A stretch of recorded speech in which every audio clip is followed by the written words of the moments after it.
The warship, called the Throne of Silence, drifted through a region of space so dark that even the stars seemed afraid to shine there. And on its bridge stood a creature who had ended more civilizations than most species would ever know existed. Supreme Arbiter Drathos Vel was tall and armored in bone-like plates that grew from his own skin, and his eyes burned like dim orange coals set deep in a skull that looked like it had been carved from volcanic rock. And when he spoke, every officer on the bridge stopped breathing until he finished.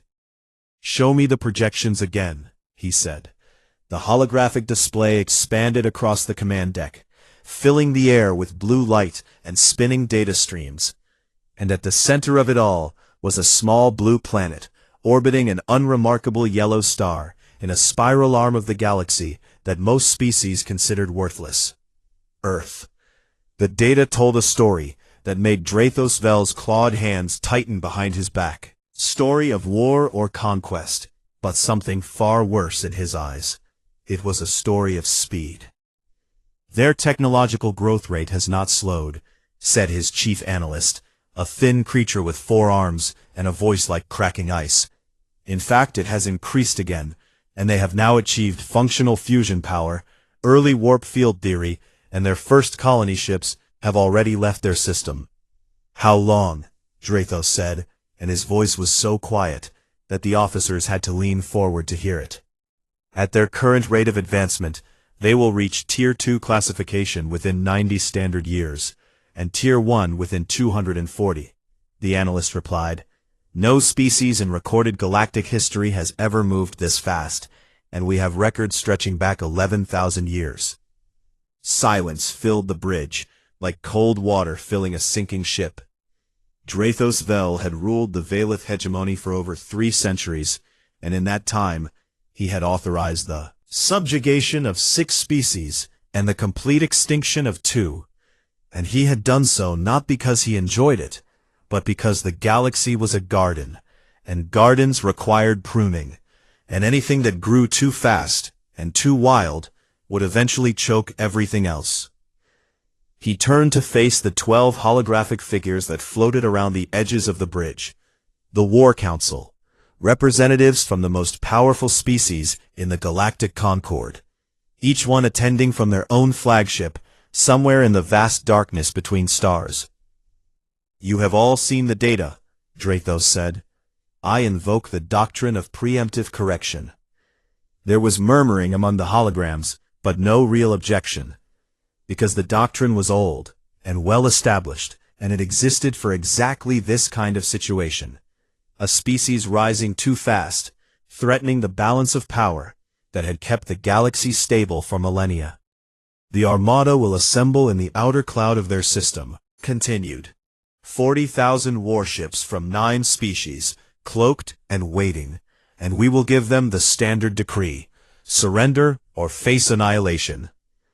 The Orishan representative, a being that looked like a walking coral reef with glowing eyes, shifted uncomfortably and said, "Is this truly necessary, Arbiter? They are still primitive compared to us." "They are primitive today," Drathos replied, and there was something almost like fear buried deep in his voice. "But what about tomorrow, and what about the day after that? Every cycle they grow faster, and every cycle the gap between us shrinks, and I will not be the arbiter who waited too long." The council voted, and the vote was nearly unanimous, and within hours, the largest military fleet assembled in 3,000 years began moving toward a small solar system that most of the galaxy had ignored until very recently. On Earth, it was a Tuesday. Dr. Lena Vasquez sat in front of a wall of screens inside the Deep Signal Array facility carved into a mountainside in Chile, and she was drinking her 3rd coffee of the night and trying to make sense of something that was making no sense at all. The gravitational sensors at the edge of the solar system were showing anomalies, tiny fluctuations that could have been natural, but were repeating in patterns that nature did not usually produce. And Lena had spent 15 years studying xenolinguistics and signal analysis, and she knew the difference between random noise and something deliberate. "Someone is out there," she said to her colleague Marco, who was half asleep at the next station. "It is probably just sensor drift again," Marco mumbled. "Sensor drift does not arrange itself in geometric sequences," Rena replied, and she pulled up the data and began running it through every filter she had. She sent her findings to the military, and the military sent back a polite message that essentially said, "Thank you for your contribution, and we will look into it," which Lena knew from experience meant they would file it and forget about it. She did not forget about it. 3 days later, the submission decree arrived. It came on every frequency simultaneously: radio, microwave, gravitational wave, even encoded in pulses of light aimed directly at Earth's major cities. And it was translated into every human language with perfect accuracy, which meant that whoever sent it had been listening to humanity for a very long time. The message was simple and brutal. Humanity was to surrender unconditionally, dismantle all military assets, destroy all advanced research, and accept permanent classification as a Tier 0 civilization, which meant being pushed back to a pre-industrial state and kept there forever under alien supervision. And if humanity refused, the Armada would reduce every city, every ship, every satellite, and every trace of human civilization to dust and ash. Had 72 galactic standard hours to respond. The world went mad. Governments held emergency sessions behind closed doors, while citizens filled the streets in every major city, some screaming in terror, some praying, some holding signs that said they would rather die than kneel, and the news channels played the decree on a loop until the words lost all meaning and became just sound. Lena Vasquez sat alone in her lab and listened to the decree one more time, and then she listened again, and then she began to smile in a way that made Marco very nervous. "What could you possibly be smiling about?" he asked. "They gave us 72 hours, she said. "Yes, and that is terrifying," he replied. "No," Lena said, and she leaned forward with a light in her eyes that looked almost dangerous. "That is their first mistake. They could have just attacked, but they didn't. And that means they want us to surrender, and that means they need us to surrender. Means somewhere in that armada, there is a crack." She stood up and reached for her coat. "Where are you going?" Marco asked. "To find it," she said, and she walked out into the cold mountain air, where the stars above her were full of warships she could not yet see.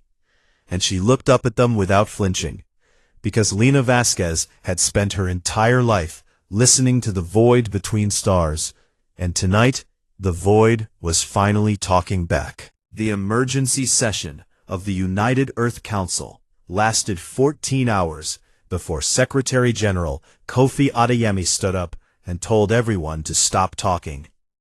He was not a tall man, and he was not a loud man, but when he spoke, rooms went quiet, because Kofi Adeyemi had a quality that was rare among politicians.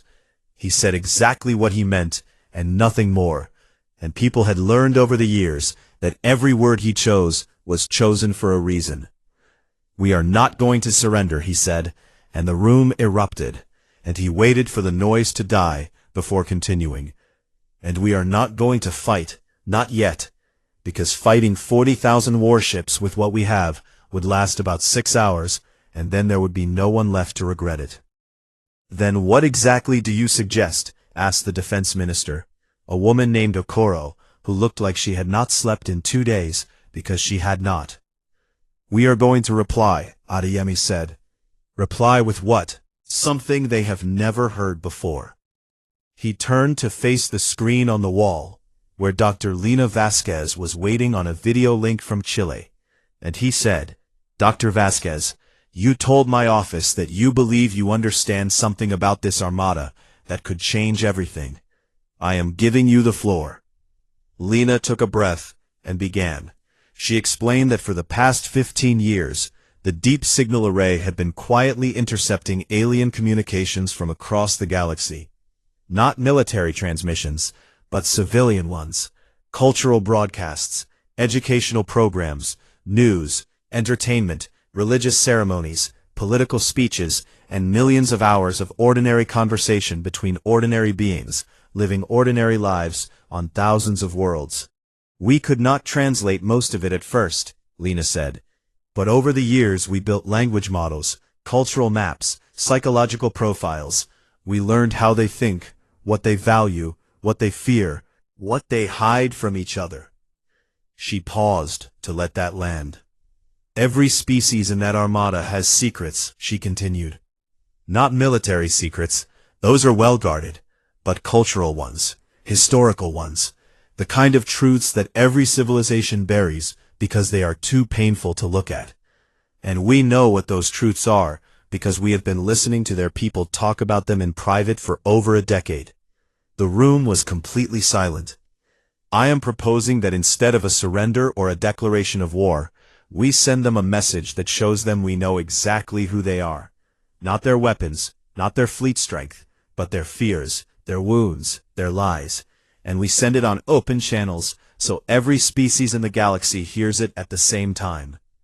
Defense Minister Okoro leaned forward and said, "You want to psychologically attack a 40,000-ship armada with a letter. I want to show them that destroying us would be the most expensive mistake they have ever made," Lena replied. "Not because of what we can do to them with weapons, but because of what we already know about them." Adeyemi looked around the room and said, "Give her everything she needs." Within 2 hours, Lena had assembled a team of 37 people in a bunker beneath the facility in Chile. Linguists, historians, psychologists, game theorists, cultural analysts, and 2 philosophers who argued with each other constantly, but whose arguments somehow always produced useful ideas. They worked in shifts around the clock, pulling from the massive archive of intercepted alien communications, cross-referencing cultural databases, building profiles of each species in the armada with the kind of detail that most intelligence agencies would envy. Meanwhile, aboard the Throne of Silence, Drathos Vel waited with the patience of a predator who knew his prey had nowhere to run. He spent his time reviewing the battle plans, which were efficient and thorough, and left no room for surprises. And he spoke with his commanders, who were confident and eager. And he ate his meals alone in his quarters, while reading reports on humanity's history that his analysts had prepared. The reports troubled him in ways he did not fully understand. Humanity's history was a nightmare. War after war after war. Genocides and famines and plagues and nuclear weapons pointed at their own cities. Environmental destruction so severe they nearly killed their own planet. And cruelty on a scale that shocked even the Velith, who were not easily shocked. But woven through all of that darkness was something else. Something that did not fit any model his analysts could build. Art of staggering beauty, created in the middle of wars. Medicine developed to save enemies as well as friends. Music that seemed to reach for something beyond the physical world. And an insane, stubborn refusal to stay dead, no matter how many times. History tried to kill them. They burned their own world nearly to ash, his chief analyst reported. And then they healed it, and kept going, and they did this not once, but multiple times. "That is not resilience," Drathos said quietly. "That is something else, and I do not have a word for it." On the far side of the bridge, a junior analyst named Kirethi of the Solavine sat at her station, and watched all of this with growing unease. The Solavine were a small and scholarly species, who had joined the Concord centuries ago, mostly because the alternative was extinction. And they contributed to the Armada, not with warships, but with intelligence analysis, which the larger species tolerated, because the Solavine were very good at it. Kirethi had been assigned to study humanity's communication patterns, and the more she studied, the more alarmed she became, not because humans were dangerous in the way the Velith feared, but because they were dangerous in a way nobody in the Armada was prepared for. They adapted. Not slowly, not over generations, but in real time. And they adapted not just their technology, but their thinking, their culture, their very identity. They could lose everything and rebuild themselves into something new within a single lifetime. And Kirithi had never seen anything like it in any species in the galactic record. She wrote a report detailing her concerns and submitted it to the War Council, and it was ignored, because junior analysts from minor species did not get to question the Supreme Arbiter's decisions. Back on Earth, the clock was running down, and Lena's team was running on caffeine and adrenaline, and the desperate knowledge that they were writing the most important document in human history. The message took shape slowly, each section crafted with surgical precision, each word chosen not to wound, but to reveal, because Lena understood something fundamental about power. Terrifying thing you can do to someone who is about to destroy you is not to threaten them back, but to show them that you see them clearly, that you know the truth they have spent centuries hiding, and that the truth will not die with you because you are about to say it out loud in front of the entire galaxy. With 6 hours left on the countdown, the message was finished. Lena sent it to Adeyemi, who read it in silence in his office in Geneva, while the world outside his window held its breath. He read it twice. Then he looked up and said to his aide, "Send it to every ship in that armada, on every frequency we can reach, and broadcast it on open channels to the entire galaxy. I want every species with a receiver to hear what we have to say." "Sir," the aide said, "are you sure there is no taking this back?" Adeyemi looked at the message one more time and said, "That is exactly the point." The transmission began, and the signal raced outward from Earth at the speed of light, carrying words that would crack the foundations of an empire. And somewhere in the dark between the stars, 40,000 warships received it all at once. And for one brief, perfect moment, the entire armada held its breath, just like Earth had been holding its breath for the past 66 hours. And then, everything changed. The message arrived on every ship in the armada at the same moment, and it did not come quietly. It came on military frequencies and civilian frequencies and emergency frequencies, and even on the personal communication channels that officers used to talk to their families back home. And it came in every language spoken by every species in the fleet, translated with a precision that was almost insulting, because it meant the humans had understood them far better than anyone had imagined. Drathos Vel stood on the bridge of the Throne of Silence and watched the message scroll across his command display. And as he read it, something cold and unfamiliar moved through his chest, and it took him a long time to realize that what he was feeling was the sensation of being truly surprised for the first time in over a century. The message began simply. It said that the people of Earth had received the submission decree, and that they understood its terms, chosen not to accept them. And then it said something that no species targeted by the doctrine of preemptive correction had ever said before. It said, "We know you. Not your ships," it said, "and not your weapons, and not your fleet positions, because those things are just metal and energy and math, and any species with enough time can build those things. But we know something else about you, something you have spent centuries making sure nobody would ever say out loud."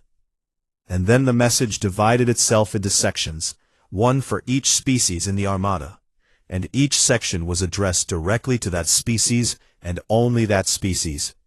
And what it contained was enough to make admirals go pale and commanders forget how to speak. To the Valith hegemony it said, "Your empire is built on a founding myth that says your species was chosen by the universe itself to bring order to the stars. That you were the first intelligent life, and that all others came after, beneath you. But your own elder archives tell a different story. And the truth is that you were not first at all. That there were others before you who rose and fell while your ancestors were still crawling through mud. And you found their ruins, and you buried them, and you rewrote your history, because the idea that you were not special was more terrifying to you than any enemy fleet. We have the frequency codes to those elder archives, the message said, and if we die here today, that information has already been sent to every independent data network in the galaxy. The Velith officers on the bridge looked at each other, and then looked at Drathos Vel. And Drathos Vel said nothing, because there was nothing to say. To the Drenari Collective, the great hive-minded species, whose billions of connected minds had made them one of the most powerful civilizations in the galaxy. The message said, "Your hive link is failing, and you know it, and your scientists know it. Your leaders know it, and every generation, the connection between your people grows a little weaker. 12% weaker in the last generation alone. And you have been hiding this from the Concord, because if the other species found out that the great Drenari were slowly losing the one thing that made them powerful, you would go from being an empire to being prey overnight. You do not need to destroy us," the message said, "because time is already doing to you what no armada ever could." To the Orishan Empire, whose beautiful coral-like bodies and vast trade networks made them the economic backbone of the Concord, the message said, "You are here because the Velith threatened to cut your trade routes if you did not join. And your Senate voted to participate not because they believe Earth is a threat, but because they were afraid of what would happen if they said no. And your own people are already asking questions about why Orishan soldiers are dying for a Velith." And the message went on, species by species, each one receiving a paragraph that cut through every layer of propaganda and self-deception and public image to reach the raw truth underneath. To the Kelvari, it spoke of their stolen technology that they claimed as their own invention. And to the Thasani, it spoke of the political assassinations that had kept their ruling family in power for 900 years. And to the Bronthai, it spoke of the ecological disaster on their colony worlds that they had been covering up for decades. Each paragraph was precise and calm and devastating, and not a single word of it was a lie. And then at the end, after every species had been named and every secret laid bare, the message spoke to the Armada as one. "You came here because you are afraid of what we might become," it said, "and you should be, but not for the reason you think. We are not going to conquer you, and we are not going to replace you, and we are not going to do any of the things you are afraid of, because those are your fears and not our ambitions. But we will outlast you. We have been broken more times than any species in this armada, and we have rebuilt ourselves more times than your historians can count. And you look at our history, and you see chaos and violence and self-destruction, but you are reading it wrong. What you are seeing is practice. Every war taught us something. Every disaster made us stronger. Every time we fell, we found a new way to stand up. And we have been doing this for so long that it is not just our history anymore. It is who we are. It is written into the deepest part of us, and you cannot bomb it out of us, and you cannot breed it out of us, and you cannot legislate it out of us, because it is the thing that makes us human. So here is your choice.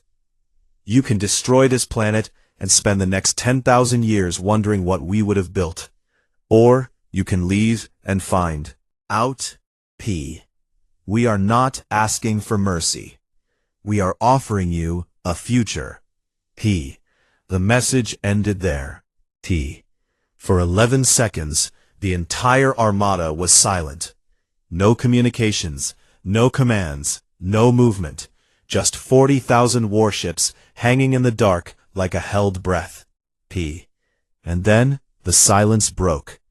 Encrypted channels between species erupted with traffic so dense that the communication systems nearly overloaded, and commanders were demanding explanations from their governments, and admirals were screaming at each other across species lines, and on a dozen bridges across the fleet, officers were looking at their counterparts from other species with new suspicion and old resentment that the Concord had spent centuries papering over. The Arishan fleet was the first to move, and it moved backward, pulling its 3,000 ships out of attack formation and into a neutral holding pattern. and the Aritian admiral sent a single message to Drathos Vel that said simply, "We did not agree to this." The Melvari followed within minutes, and then the Drenari, whose ships withdrew in perfect synchronized silence. And the hive mind said nothing to anyone, because the hive mind was now dealing with something it had never experienced before. Its own people disagreeing with each other about what to do. In less than an hour, the Armada had lost nearly half its strength, and the coalition that Drathos Vel had spent months building was cracking apart like ice in spring. Drathos Vel stood on his bridge and watched the fleet disintegrate around him, and his face showed nothing, but his claws had dug grooves into the railing he was gripping. "We proceed," he said.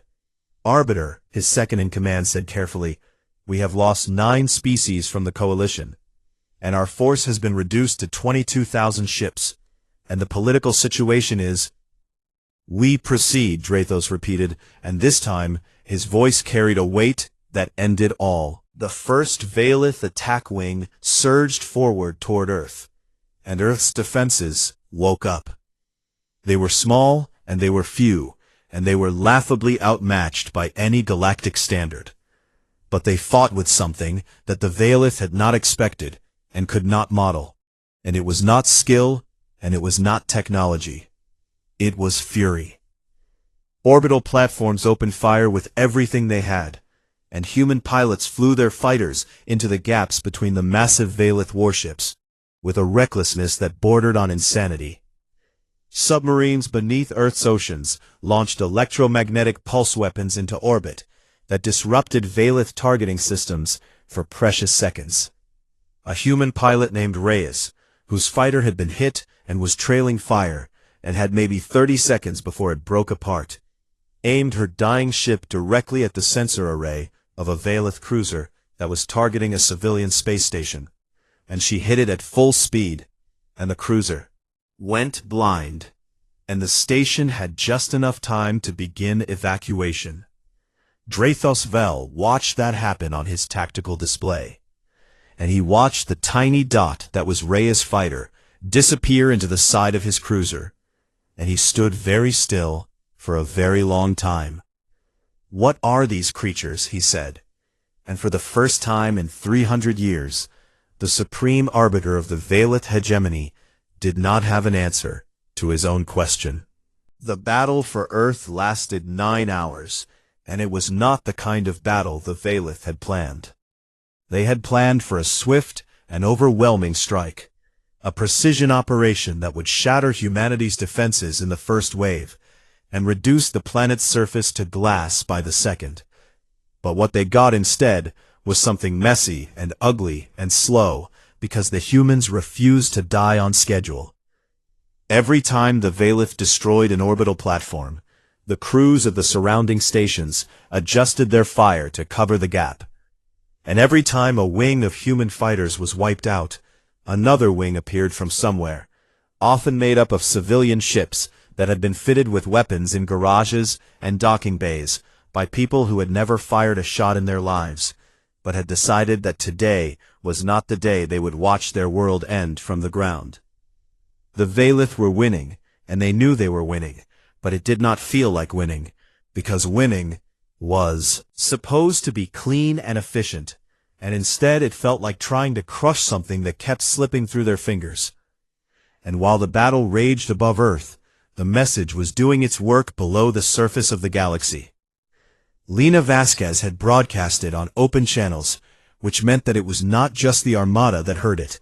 It was everyone, every species with a receiver, every civilization in the galactic concord, and every civilization outside it. Trillions of beings across thousands of worlds, all reading the same words at the same time. And they were talking about it. On the Drenari homeworld, something unprecedented was happening. Individuals within the hive mind were expressing disagreement publicly, not through the collective, but through individual voices that had never spoken alone before.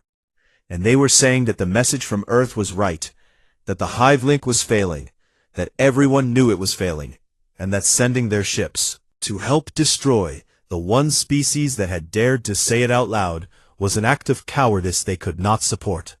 The Draenei government tried to suppress the dissent, but you cannot suppress something that is happening inside a hive mind, because every thought is connected to every other thought, and the doubt spread like fire through dry grass, until the entire collective was paralyzed by its own internal argument.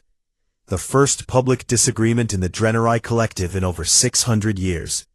On the Orician homeworld, the Senate was in chaos, because the message had confirmed what every Orician citizen had suspected, that their government had joined the Armada not out of conviction, but out of fear, and the opposition party was calling for an immediate vote of no confidence, and crowds were gathering outside the Senate building with signs that translated roughly to "Not our war," and the humans spoke the truth. On a dozen other worlds, similar scenes played out. Governments scrambling to explain, populations demanding answers, old alliances cracking under the weight of secrets that had been kept for centuries and were now exposed for everyone to see. The message had not just fractured the Armada, it had fractured the Concord itself. Back in the battle, 3 more species withdrew their ships without explanation, and then 2 more after that, and Drathos Vel's fleet shrank from 22,000 to 14,000 and then to 9,000. And each departure took with it not just ships, but the illusion that this was a united galactic action rather than a Velith vendetta. And then Kirethi defected. The junior Solovene analyst had been watching the battle from her station on the Throne of Silence, and she had been watching the political collapse across the Concord, and she had been reading the message from Earth over and over again. And at some point during the 9th hour of the battle, she made a decision that she knew would make her a traitor to the Concord and a hero to nobody. She loaded the Concord's entire strategic database onto a portable drive. Fleet positions, defense codes, political agreements, intelligence files, everything that the Solovene had been trusted to maintain because they were small and scholarly, and no one thought they would ever have the courage to betray that trust. Then she walked to the shuttle bay, climbed into a single-seat transport, and flew toward Earth, broadcasting a white signal on every frequency. Drathos Vel was informed of her departure, and for a moment he considered ordering her destroyed.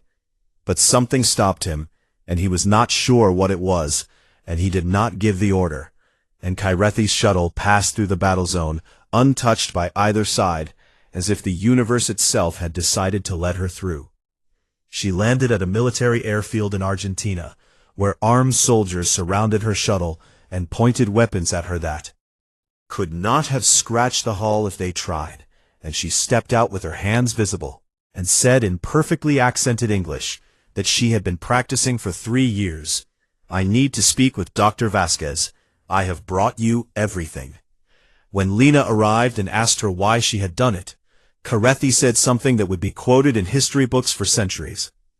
"In 10,000 years of galactic civilization, no species has ever spoken to us the way you just did.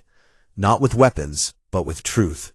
And I decided that I would rather be on the side of the species that tells the truth than the one that tries to bomb it into silence." The strategic database changed everything. Earth's military commanders suddenly had the Velith fleet's communication codes, their shield frequencies, their supply line schedules, and a complete map of every political fracture within the remaining coalition. And they used this information not to destroy the Velith, but to make the battle as expensive and embarrassing as possible. Human ships targeting communication relays between Velith squadrons, isolating them from each other, and forcing them to fight without coordination. And ground-based electromagnetic weapons disrupted Velith shields at precisely the moments when human fighters were in position to strike. And the Velith, who were used to fighting enemies that either collapsed quickly or surrendered, found themselves in a grinding war of attrition against an enemy that seemed to know exactly where they were going to be before they got there. Cities were hit, and people died, and the damage was severe. And anyone watching from outside would have said that Earth was losing, because it was losing. But it was losing slowly, and it was losing loudly, and every moment of the battle was being broadcast live to the entire galaxy by every news network and independent journalist and amateur signal operator on the planet. Not a helpless species being slaughtered. It was a species that fought for every meter of space above their world, with a desperate ferocity that none of them had ever witnessed. And between the fighting, the galaxy saw something else that it did not expect. They saw a human rescue crew pulling Velith soldiers from the wreckage of a destroyed scout ship that had crashed into the Pacific Ocean. And they saw human medics treating alien wounds with hands that were gentle and careful and shaking with fear, but steady enough to save lives. And they saw a Velith officer wake up in a human hospital and look around in confusion, because he had been trained to expect torture or execution, and instead a nurse was offering him water. The footage of that moment, a human nurse holding a cup of water out to a Velith soldier whose people were bombing her planet at that very moment, spread across the galaxy faster than any weapon ever built. And it did more damage to the Concords' narrative than any military victory could have. Dreythos Vel watched it on his personal screen in his quarters, and he watched it again, and then he sat in the dark for a long time. His fleet was still strong enough to destroy Earth, and he knew it, and his officers knew it, but the cost had changed. Not the military cost, because that was still manageable, but the political cost, because every shot his ships fired was now being watched by trillions of beings who were beginning to wonder if the Velith were the protectors of galactic civilization, or just bullies who had finally met someone who would not stop getting up. A communication arrived on his personal channel, encrypted and tagged with the seal of Earth's Secretary General, and he opened it and read the shortest message he had ever received from an enemy. It said, "You are not your empire's sins, Arbiter, and neither are we, so come and talk." Dreythos Vel read it 3 times, then he closed it, screen, and sat alone in the dark of his quarters, while the battle raged outside, and for the first time in 300 years, the supreme arbiter of the Velith hegemony did not know what to do next. 11 hours passed after Adeyemi's message, and during those 11 hours, the galaxy held its breath, and the battle slowed to a crawl, and Dreythos Vel did not speak to anyone. He sat in his quarters aboard the Throne of Silence, and he reviewed everything. The strategic situation, the political collapse of the coalition, the footage from Earth that was still spreading across every network in the galaxy, and the faces of his own officers who were beginning to look at him not with loyalty, but with the careful blank expression that soldiers wear when they are waiting to see which way the wind blows before deciding whose side they are on. 4 more species withdrew their ships during those 11 hours, quietly pulling their fleets out of formation and jumping to warp without announcement. And by the time Dreythos Vel finally stood up from his chair, the armada was down to 9,000 ships. Still enough to destroy Earth. He walked to the bridge, and every officer stood at attention and waited. And the silence was so complete that the hum of the ship's engines sounded like thunder. "Open a channel to the fleet," Dreythos said. "Arbiter."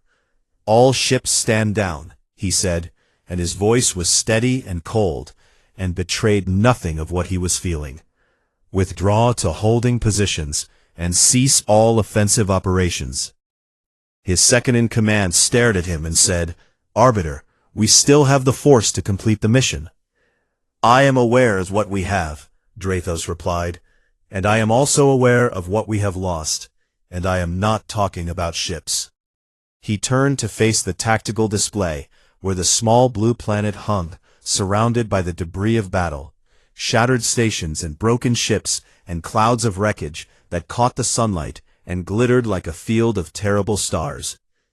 "They have made martyrdom more dangerous than survival," Dreythos said, and his voice was quiet now, meant only for those closest to them, him. "If we destroy them, we prove everything their message said. We prove that we are afraid, that we are liars, that we are exactly what they told the galaxy we are. And we will spend the next 1,000 years fighting the consequences of that truth." He paused. "We have already lost, not the battle, but the war, because the war was never about this planet. It was about control, and you cannot control a galaxy that no longer believes in you." The stand-down order went out, and across the fleet, weapons powered down, and engines shifted from attack positioning to neutral drift. And on Earth, the defense commanders watched their screens in disbelief as the Armada stopped shooting. Secretary General Adeyemi was informed, and he closed his eyes for a moment, and then opened them and said, "Get me a channel to the Arbiter. Direct, no intermediaries." The negotiation that followed lasted 3 days. It was not easy, and it was not friendly. Was not a creature who surrendered gracefully. And Adeyemi was not a man who gloated. And both of them understood that what they were building in that room, Dreythos on his ship, and Adeyemi in a bunker beneath Geneva, would shape the future of the galaxy for centuries. Earth refused to join the Galactic Concord. This surprised everyone, including many humans, because joining the Concord would have given them protection and trade access, and technology that would have advanced their civilization by centuries overnight. But Adeyemi and Vasquez, and the team that had crafted the message, understood something crucial. The Concord was a hierarchy, and any species that joined it accepted a rank within that hierarchy, and the moment Earth accepted a rank, it would become just another piece in a system that had been designed to keep the powerful powerful and the weak weak. Instead, Lena Vasquez proposed something that had never existed in galactic history: accord. It was simple in concept and revolutionary in practice. Any species, anywhere in the galaxy, could establish a direct bilateral relationship with Earth outside the Concord structure. And these relationships would be based not on rank, or military power, or trade leverage, but on mutual interest and voluntary cooperation. You want to share scientific research? Come talk to us, and we will share ours, and no one needs permission from the Concord. You want to trade? Come trade, and the terms will be negotiated between us as equals, regardless of the size of your fleet or the age of your civilization. You want to learn about our art and music and literature and history? Come learn, and we will learn about yours, and we will treat your culture with the same respect we ask for ours.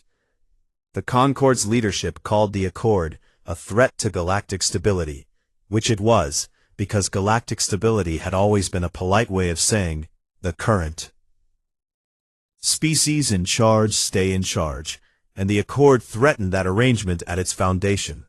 But the smaller species, the ones who had spent centuries at the bottom of the Concord's hierarchy, the ones who had been bullied and exploited and ignored, they came to Earth like travelers finding an oasis in a desert. The Solovine were first, arriving within weeks of the ceasefire, and Carethi was named their ambassador. And she and Lena Vasquez formed a partnership that became the model for every relationship that followed, built not on treaties and obligations, but on genuine curiosity and the simple, radical idea that two species could benefit each other without one having to kneel.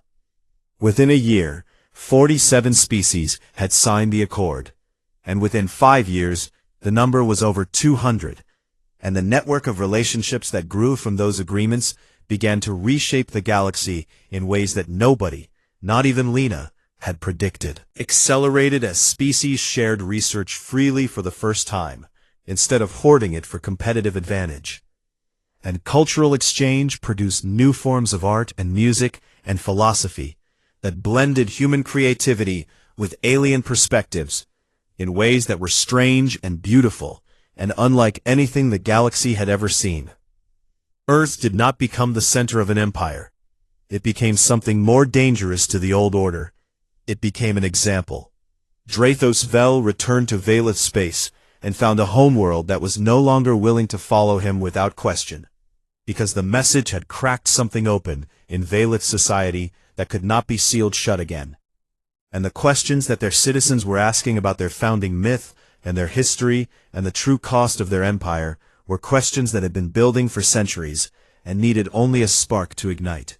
He was not removed from power. The Velith were too proud for anything so dramatic. His authority slowly diminished as new voices rose within the hegemony, voices that had heard what Earth said and found that they could not unhear it. In a quiet moment, many months after the battle, Drathos Vel sat alone in his quarters and opened a file that Kirethi had sent him before she left the fleet. A piece of human music, a symphony written by a man named Beethoven, who had been going deaf when he composed it, who had poured everything he had into sound that he himself could barely hear. And the music swelled and crashed and whispered and roared, and Drathos Vel sat in the dark and listened to every note. He did not understand all of it, but he understood enough, and what he understood was that the humans had not beaten him with a trick or a weapon or a lie. They had beaten him with something his species had no word for, something that lived in that music, and in the message, and in the nurse who offered water to an enemy soldier while her city burned. The thing that made them get up every time they fell. The thing that made them reach for something better, even when they were at their worst. The thing that no amount of power or technology or military force could replicate, because it was not a capability, but a quality. Something woven so deeply into what they were, that it could not be separated from them without destroying them entirely. And they could not be destroyed, because that was the other thing about humans. They had tried to destroy themselves 100 times and failed. And if they could not manage it, what chance did anyone else have? 50 years after the battle, a Concord historian named Velith Sohn published a work called The Turning, which became the definitive account of the event that changed galactic civilization. And in its final chapter, she wrote about humanity not as a military power or a political force, but as an idea that had spread across the stars, not through conquest, but through the air. Simple and irresistible demonstration that there was another way to live. The galaxy had set its sights on Earth, expecting to find a problem that could be solved with enough firepower. And instead, it found a mirror, and what it saw reflected back was not the image it had carefully maintained for 10,000 years, but the truth underneath, messy and painful and impossible to ignore. And in the last line of her book, Velith Sohn wrote the words that would be carved into monuments on 100 worlds and remembered long after the empires that tried to destroy Earth had crumbled into dust. They were the smallest fire in the darkest reach of the galaxy, and they did not burn us. They simply refused to go out, and in their light, we saw ourselves.